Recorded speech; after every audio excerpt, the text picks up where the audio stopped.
Hello, നമുക്കിന്ന് restaurant style parts ഉണ്ടാക്കാം. അതിനായി ചെറിയ ഉള്ളി ആദ്യം എടുത്ത് വെള്ളത്തിലേക്ക് ഇട്ട് വയ്ക്കാം. ഒരു പിടി ചെറിയ ഉള്ളിയാണ് എടുത്തത്.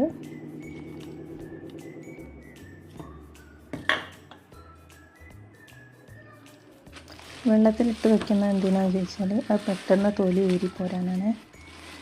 ഇനി പാർട്സ് ക്ലീൻ ചെയ്യാം. ചിക്കൻ പാർട്സാണ്.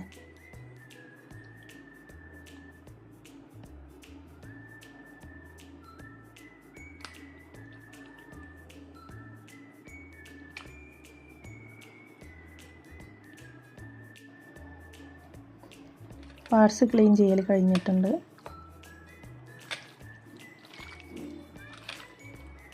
ഇത് മുഴുവനായിട്ടും നമുക്ക് വേണ്ട പകുതി മതി. ഇനി അതിലേക്കൊരു കഷ്ണം ഇഞ്ചി, ഒരു മുഴുവനായിട്ടുള്ളൊരു വെളുത്തുള്ളി, ഇത് 2 തൊലി അണിഞ്ഞ് വൃത്തിയാക്കി. ഇനി ഇത് കഴുകി വൃത്തിയാക്കുക. ചെറിയ ഉള്ളി കഴുകുന്നതോടുകൂടി തന്നെ പകുതി തൊലിയും പോരും കേട്ടോ. ഞാൻ വൃത്തിയുള്ള വെള്ളത്തിൽ കഴുകി ചെറിയ ഉള്ളി മാത്രം വേറെ ചതച്ചെടുക്കുക. ശേഷം ഇഞ്ചി വെളുത്തുള്ളി ചതക്കാം.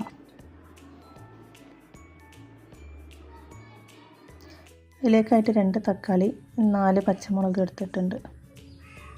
ഞാൻ ഫ്രഷ് നല്ല വെളിച്ചെണ്ണ കേട്ടോ, ആ കുക്കറിൽ നിരത്തുനിന്ന് നിൽക്കണ അത്രയും വെളിച്ചെണ്ണ ഒഴിച്ചിട്ടുണ്ട്. ഇനി ആദ്യം ഇടേണ്ടത് കുറച്ച് കറിവേപ്പില ഇട്ട് മൂത്ത് തുടങ്ങുമ്പോഴാണ് ചെറിയ ഉള്ളി ചതച്ച് വെച്ചത് ഇടേണ്ടത്. ചെറിയ ഉള്ളി ഇട്ടിട്ടുണ്ട്.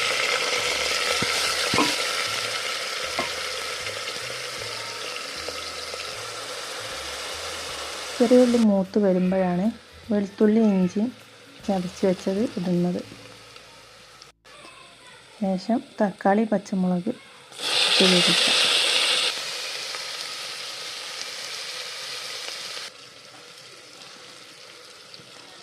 ഇനി അതിലേക്ക് 3 ടീസ്പൂൺ നിറയെ മല്ലിപ്പൊടി ഇടുന്നുണ്ട്. 1 ടീസ്പൂൺ മഞ്ഞൾപ്പൊടിയും 1 ടീസ്പൂൺ നിറയെ മുളക് പൊടിയും. ഇനി കുറച്ച് കുരുമുളക് പൊടി കൂടെ ഇടുന്നുണ്ട്. ഇതോടുകൂടി നേരത്തെ ചതച്ച മിക്സിൻ്റെ ജാറ് കഴുകി ഞാൻ അതിലേക്ക് വെള്ളം ഒഴിക്കുന്നുണ്ട്. ശേഷം ഒന്ന് ഇളക്കി കൊടുത്ത ശേഷം ഈ പാർട്സ് അതിലേക്ക് ഇട്ട് വെക്കുക.